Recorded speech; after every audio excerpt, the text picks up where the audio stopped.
Christian? Yo, hey, what up, dude? Welcome back. How we doing? Brendan. What's going on? They got him. They got the seagulls. Wait, They what got Devin. seagull? The seagulls. They wanted more. But he ate all their heads, I thought. What, did they have more? He missed them. There were babies. Oh, no. He didn't get them all. All right. What are we going to do? All right, here. I got an idea on the way over. We got to get Jordy back. Okay. We got to get Jordy back. Yeah, it's the only way to set things right. Okay, yeah, it's the sure. only way. Absolutely. How do we do that? All right, here. I found this in a basement next to some symbols. Don't worry about it. Just read it. It'll come in handy. Ready? What? 3, yeah. 2.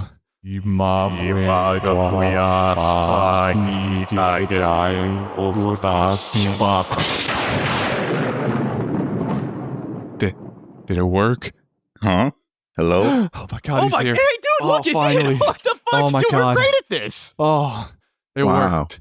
Jordy, So bright in here. Jordy, you're back. Hey, what's up? No time to explain. We Huh? This worked for Jordy. It must work for Devin too. Wait, where's Devin? Don't worry about it. I'll explain in a second. Okay, yeah, sure. We can do this. Go.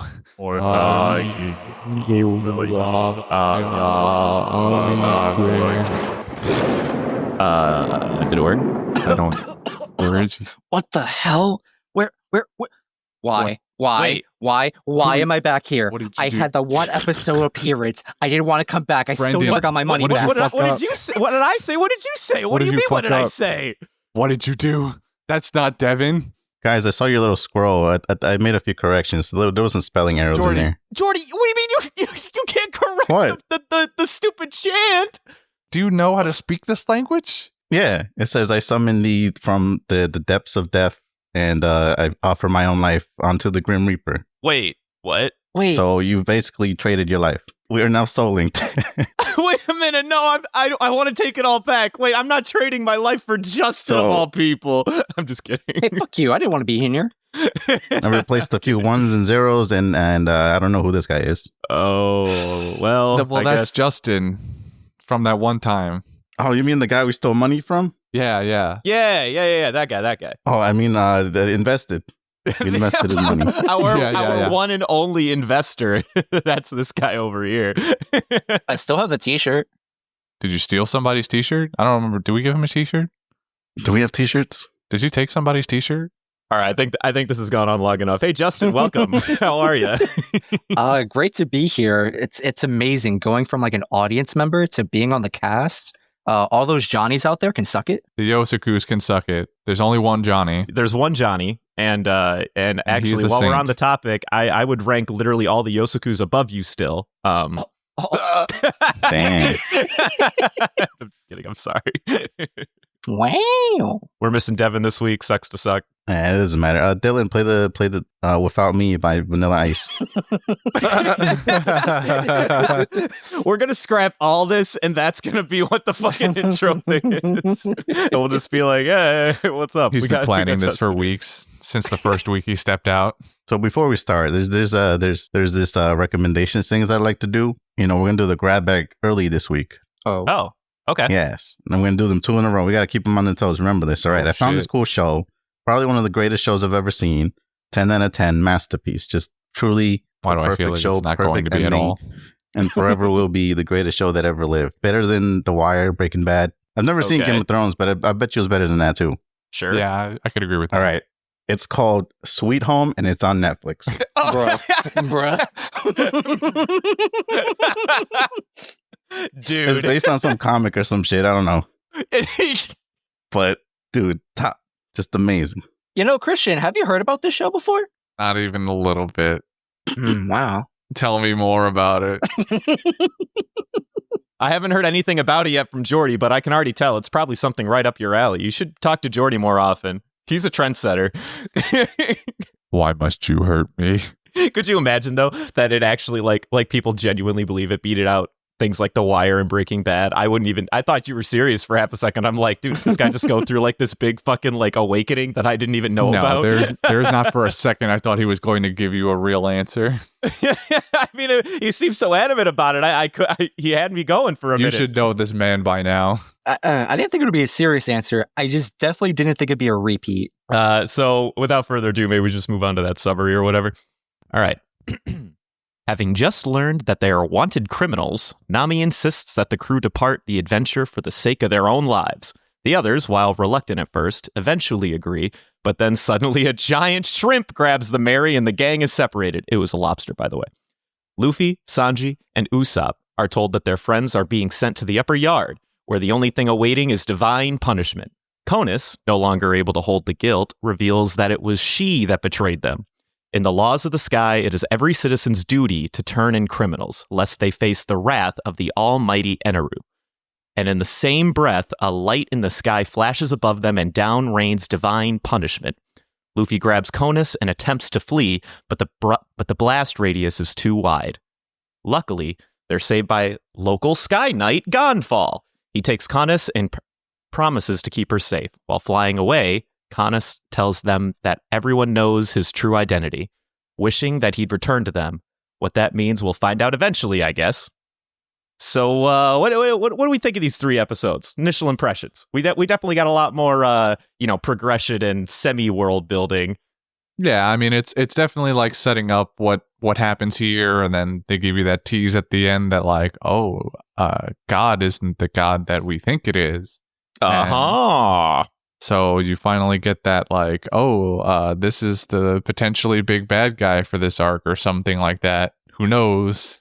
So I feel like this is probably most appropriate at this point in the story since we've gotten to the part where we're kind of like starting the arc. But do we have any thoughts on like the differences in the way that they introduced Alabasta versus this one? I would say that like for Alabasta arc, it was as soon as you meet Vivi, you kind of get like a bit of a, okay, so there's like a civil war going on. We need to go catch out like an entire island. You can kind of see like the scope is going to take its time to get there. Whereas here, literally they just like, oh yeah, we're going to go to Sky Island. They made it to Sky Island. And within like 3 episodes, they're like, there's a mean guy who calls himself God. We should go fight that dude. And now we're just here. At least from the get-go of Alabasta, you get an understanding of your antagonist. Like, it's kind of cleared up that Baroque Works running the show. Eventually, they introduce Crocodile in some vague ways, but like you get the picture.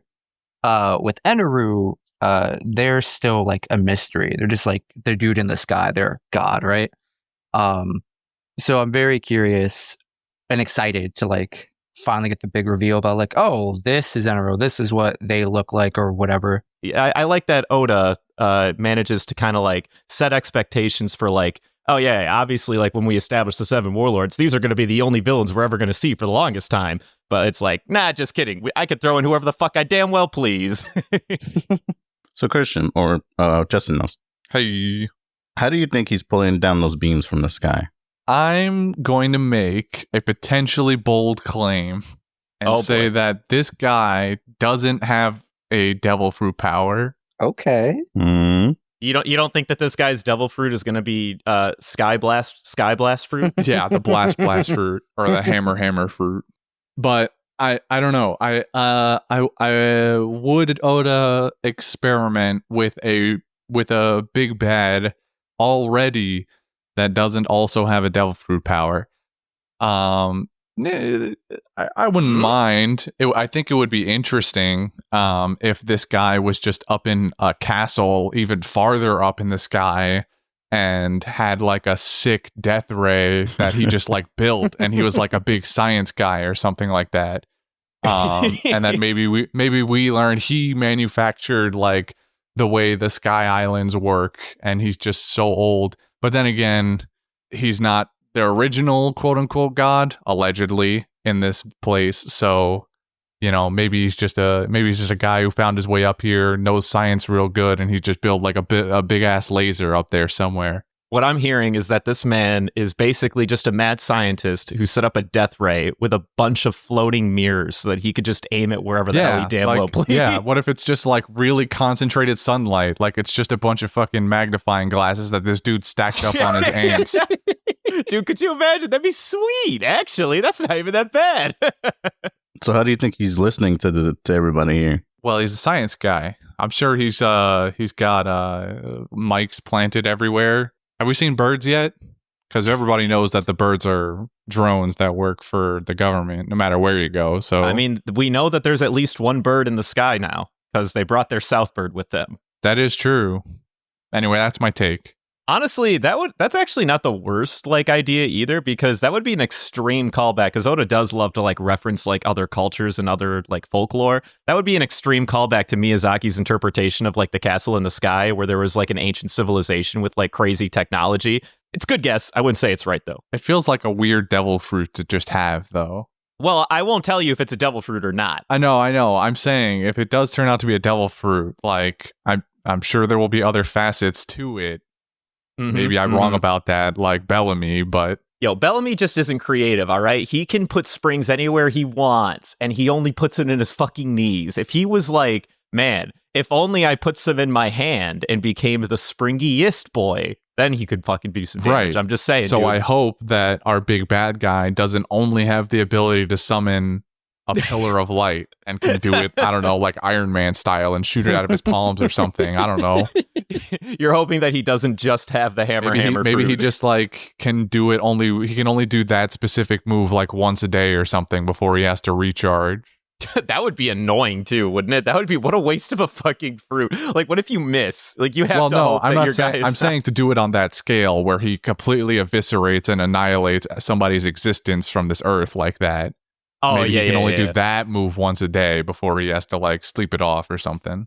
So we finally get an exchange rate on the money. Yeah, we it do. was Devin who was like, they passed they passed this It gate was with me. the old lady. Oh, it was Christian. I'm sorry. So Christian was like, they passed this gateway or whatever, and it was 7 million extols or whatever the fuck it was, and that I remember Christian was like, they didn't actually ask for the exchange rate. This could be 2 pennies, 2 cents. So now we Usopp finally almost asked the question at that time, and now he finally gets around to it. It wasn't 2 pennies. It was still a lot. It was originally 700k because the exchange rate was 10,000 extol to 1 berry, but now it's 7 million because they just didn't.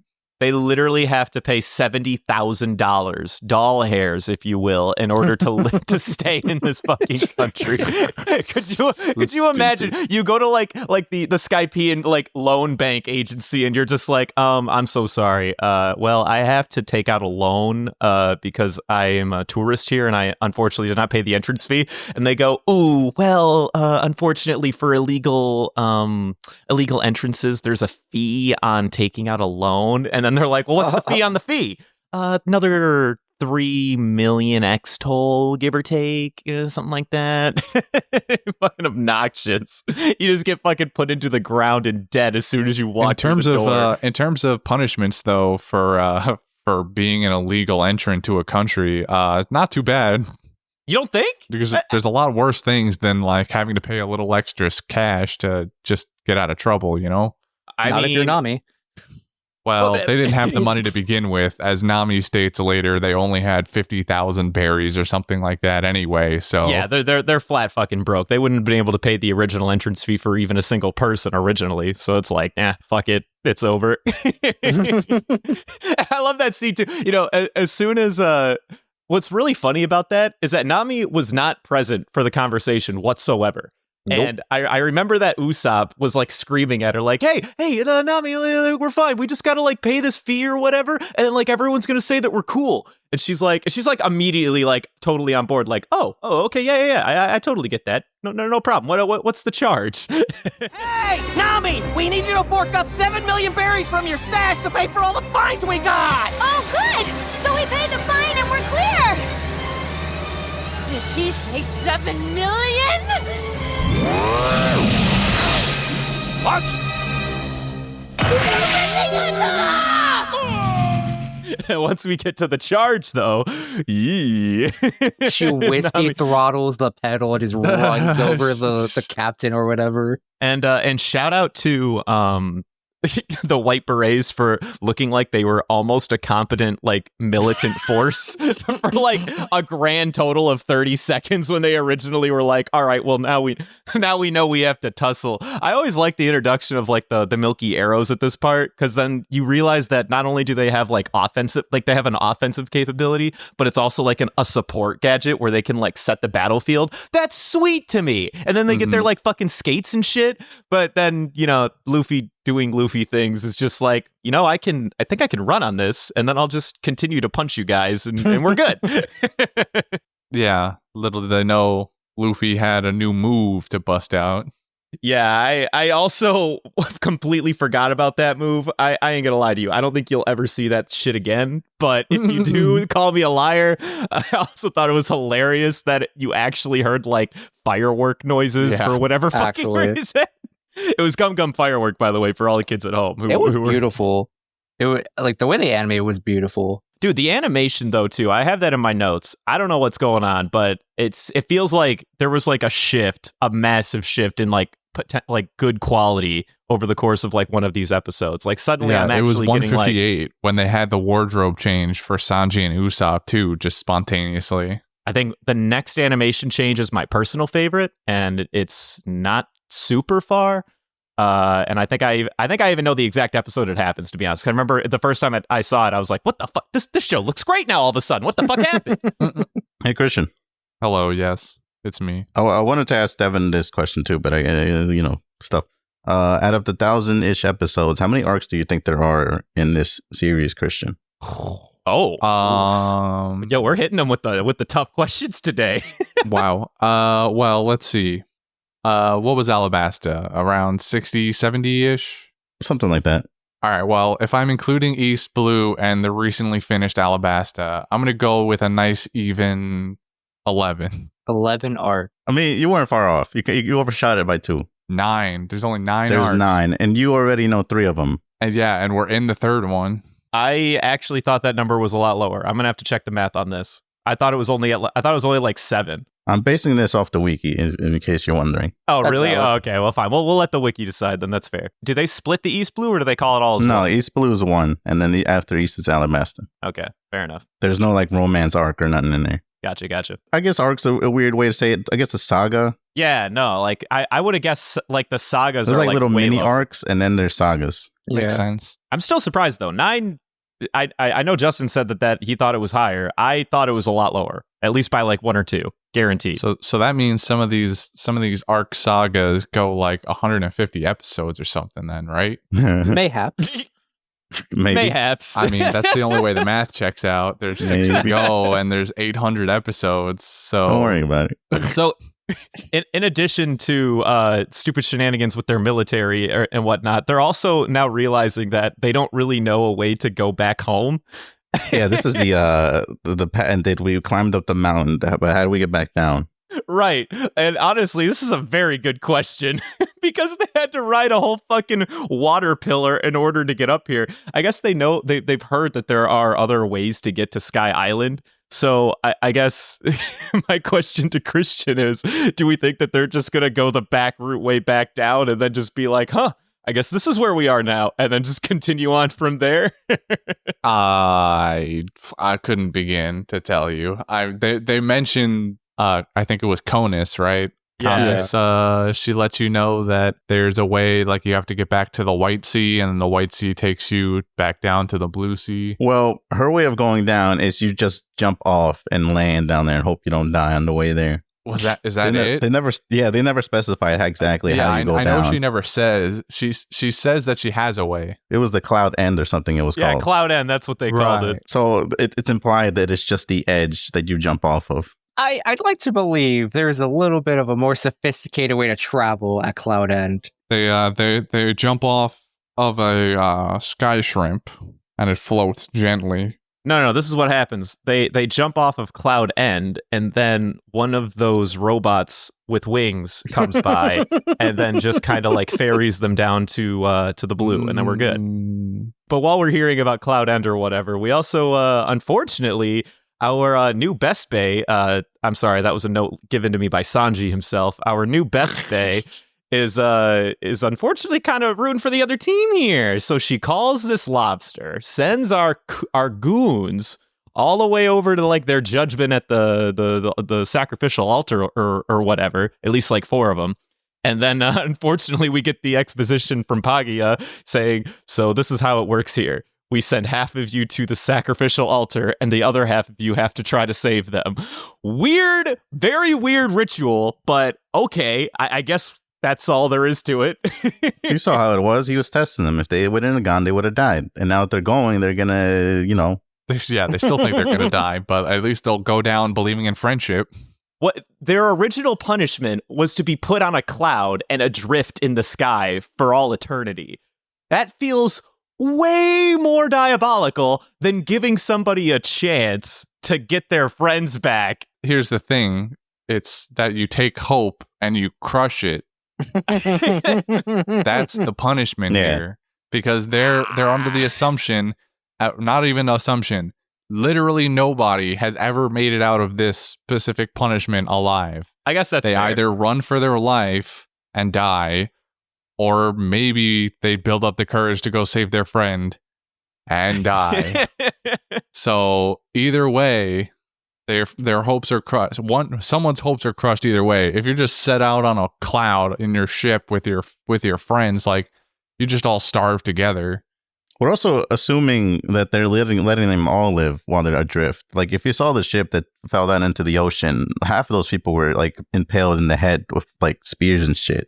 They just fought each other to the death for food. When you think of the logistics of this, you start to realize just how fucked up that ship probably was. Oh, yeah. It was like a family. Did you see the pictures? Yeah. Oh, yes. They had a whole family in there. They definitely Murdered. ate each other. They became cannibals at the bitter end. Karen fucking team. Sad times. I think my favorite part of these episodes is the fact that every citizen knows what happens to people who break the law, so they're always remaining distant. They're like, I don't know if it's coming, but I'm staying back over here. That's a really good like fucking nod, right? And it's super subtle too for a while. Like at first you're just assuming that, oh yeah, they don't want to fucking talk to the trespassers because they're fucking racist against the blue sea dweller people or something. But then you start to realize, no, they know what happens when you fucking get out of line for even a little bit. Christian, you alluded to it, but what was this about Gonfal's identity? Well, one of the last scenes of 58 is Conus waking up on the back of the horse. I know who you really are. Of course, it's no secret. I am the Sky Knight. No, we all know. Please come back to us. God. We know you're the real god. Does that appease your mind as to why he was being so nice to the Straw Goons at the beginning? Why he just happens to be around everywhere? I mean, I assume Luffy blew the whistle, and that's how he showed up in the pit and saved them. Wait, did he blow the whistle? I just kind of assumed that that's what happened, because that was the point of the whistle, was to blow it, and Luffy's the one who's been holding on to it. Do you know that for sure, though? Are you sure about that? I mean, like 2 episodes ago, he had it around his neck. Did you or did you not see him blow the whistle? Wait a minute. No, Christian, get out of here. They literally, no, he had it around his neck, but then when Nami and Usopp saw him about to use it, they fucking took it from him. Wait a minute. You were there for this. I saw them wrestling him for it, but I don't remember them taking it from him. They took it from Luffy. I can promise you. I can visualize it in my brain. Clearly, that makes it more omnipotent then. As to why he specifically cares about these goons, I couldn't even begin to tell you. Maybe he happened to be there in that first instance. He took a liking to him. It could mean nothing more than that, or it can mean everything. Who knows? I think what I really like about the god sort of like reveal or whatever through Gonfall, because she basically says that he's like God or whatever. What I find interesting about this whole like culture in the sky is that it's obviously very loosely interpreted through like the Christian idea of what heaven looks like. You know, you got your angels, you got your whatever. So in the Christian faith, you always have only a single God. You have one single God. But now we're kind of opposed here. There are 2 gods in this cloud in the sky. How can that even be? There's also a third one we haven't seen yet, and it's One Piece's take on the Father, the Son, and the Holy Spirit. Oh my God! This man, this man's doing some things. All right, that's fair. I like where you're at, Christian. Elaborate. I mean, I'm only basing it off of the lead that this is a heavily influenced Christian society. Gonfal's an old man. Mm-hmm. He's the only one of which we've seen so far. I would put Gonfal underneath the father part. Okay. Mm-hmm. In most instances, it is frequently the son who usurps the father. So maybe NL is the son in this instance. And then we have a Holy Spirit somewhere who is maybe NL is trapped in a basement and is maybe NL is the power. He's just harnessing the beam. My God, dude, there are some interesting leaps being made here. You know, it makes a little bit of sense when you think about it. This is a pretty interesting take. This is actually really good. I'm glad you took this. This is something I had not thought of, but I'm seeing connections. He doesn't even realize he's making a TED Talk before our eyes. I've been training my whole life for this. Little did you know, I am Ted. Honestly, the only other major thing that I want to talk about is how sweet is that town, though? I love the fact that they got these little like fucking ropes to take you into like shops in the sky and shit. If anybody's ever played BioShock Infinite, that's what this was. Yeah, I got big old BioShock vibes. It's so cool. Honestly, like sky settings is something that I find to be one of the most fascinating ideas. And I don't even care if it's wacky that there's an ocean in the sky or whatever, or how they like justify it. You know, the cloud levels in Super Mario 60, or not even 64, but any Super Mario game always mint. The cloud movies like the Miyazaki Castle in the Sky, fucking mint. Favorite Miyazaki of all time. Well, okay, maybe Totoro is, but still, literally like any use of sky shit is always fun. Cloud City in Star Wars, what is not to like, people? BioShock Infinite is no exception, and I agree. This is like basically just BioShock Infinite, the town, and I love every fucking bit of it. I'm here for it.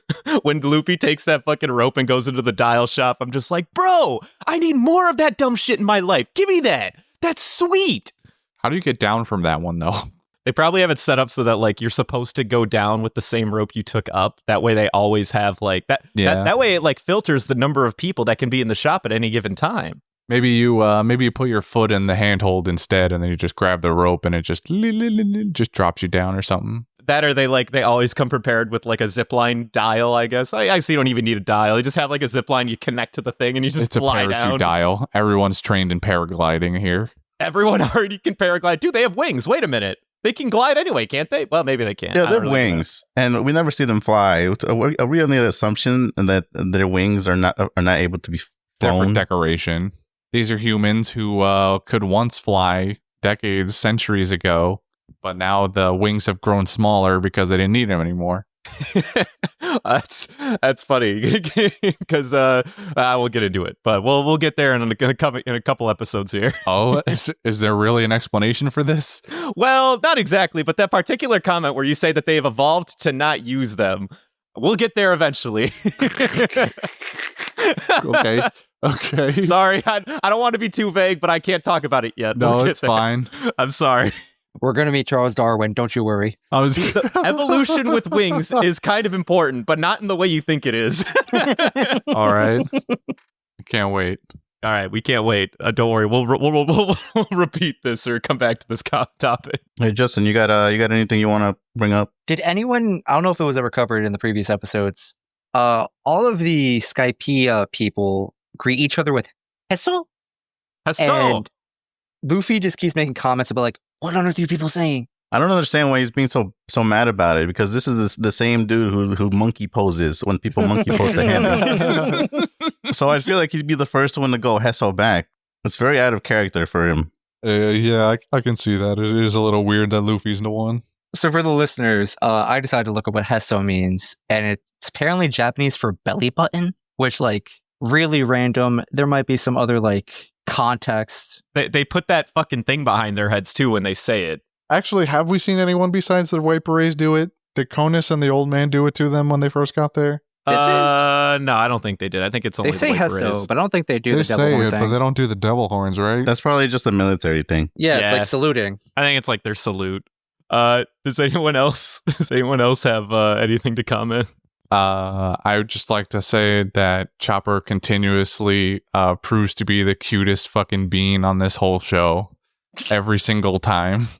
Dude, Chopper is so good. That little bit when they were getting back on the ship. And It's so good. I don't know why I love that like stupid dynamic. Like when they have like normal conversations amongst themselves, it's honestly one of the most organic things, and I love it. It sounds like you just want a slice of life. I Shut do, but mainly centered around Chopper.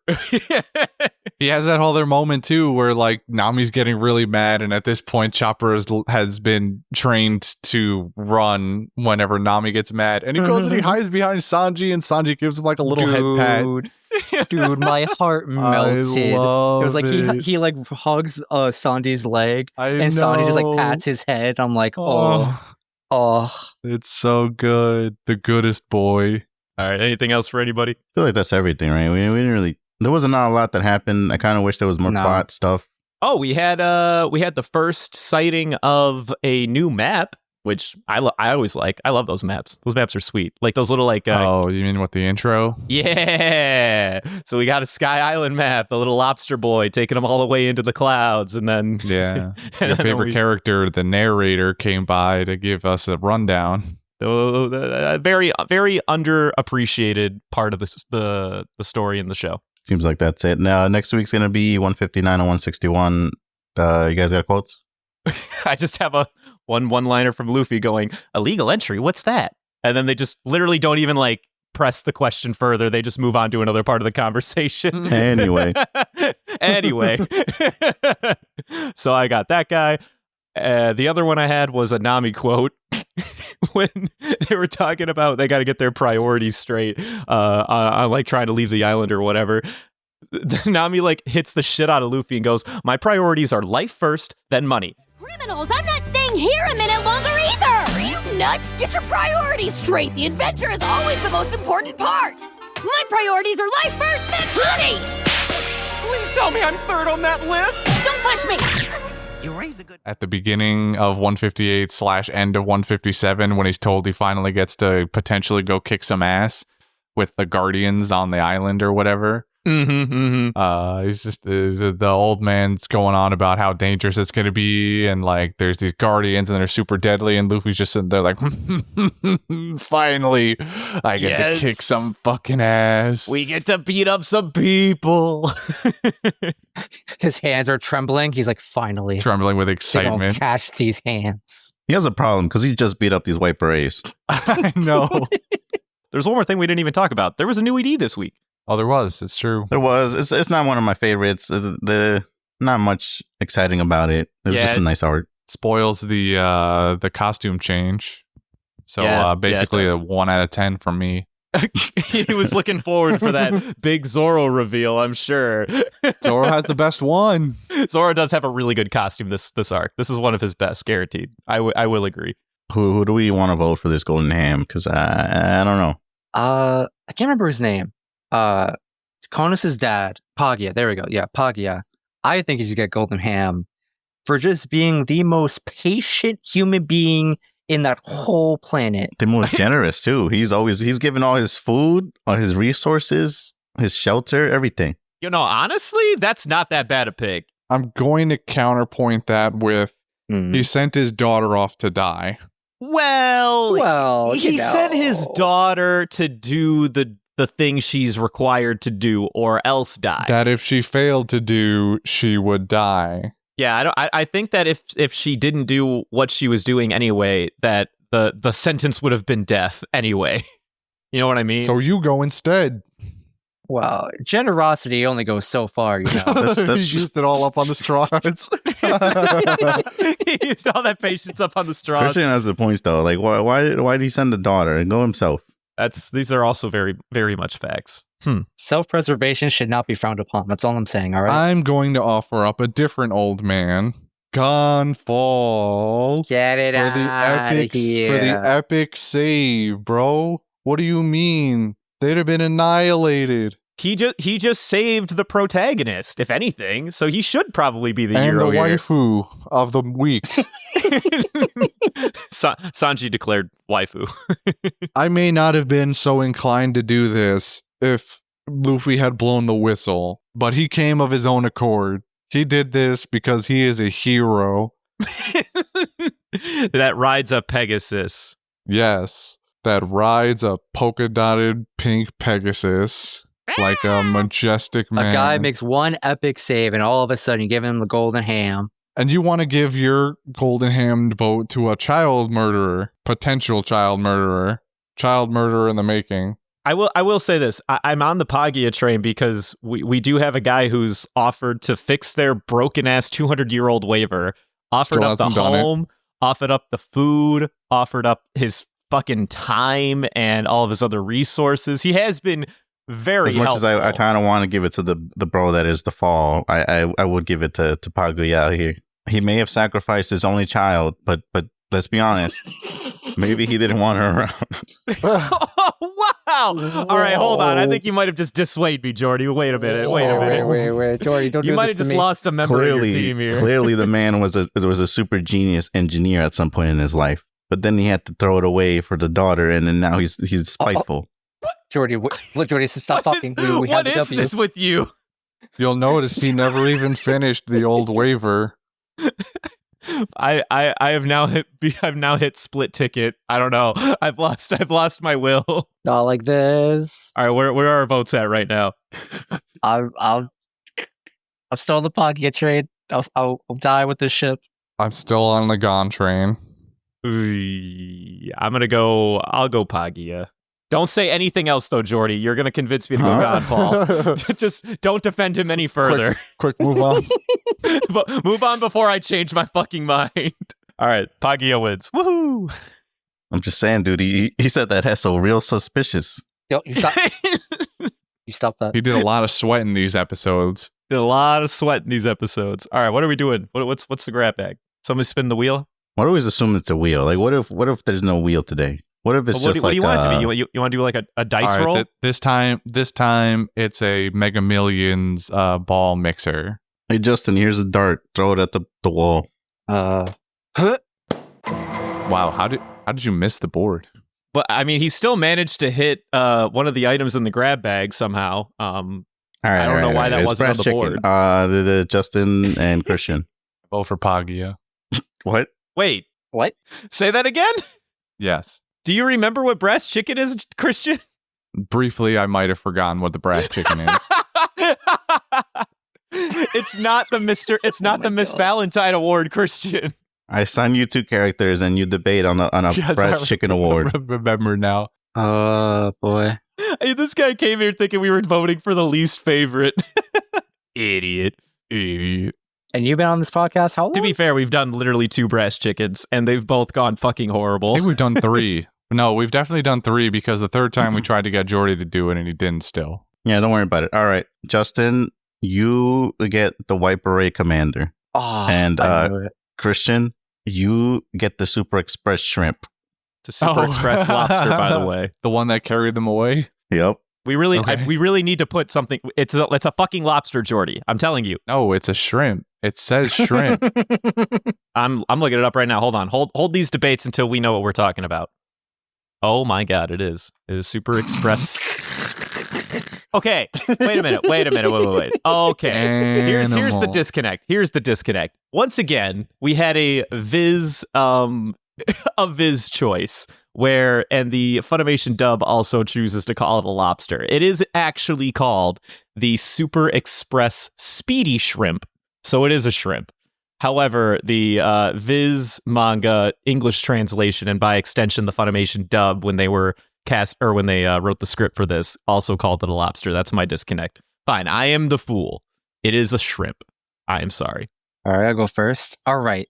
Lieutenant Commander, what's his face? That guy, he's doing his duty. He's trying his best to keep that island safe. All right? He's doing it by the book.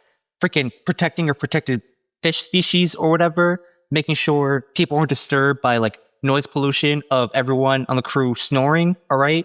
Like, make sure no one's vandalizing Skypean property. Like the waiver, Who gave the Straw Hats that waiver? Huh? They said they picked it up. Who knows? Maybe they stole it. All right. I rest my case, Your Honor. Wow. Those are pretty good points. If anything, this shrimp is no ordinary shrimp. That man's just a man. This shrimp works directly for God. He delivers unto God these sinners that have done those things. He has been given the sacred divine right to transport. He is the ferryman to bring the souls across the river Styx. Except this time, it's a cloudy sea, and he's a shrimp, a rather large one, and he's grabbing it with his meaty claws. Would you say they're big and meaty? You know, Big, meaty claws. you know, I was going to give it to Justin. No. Christian pulled that at the end there. You brought in a meme and that was all it was for you. I hate it here. Yeah, SpongeBob memes are a win here. I can appreciate the direction, Christian. You did great. So I have to go with the serviceman myself. I like Justin's points. He is just doing his job. I can respect that. So is that a 50-50 split? What do we do? Think of a number between 1 to 10. If you're closer to my number, you win. 8. 5.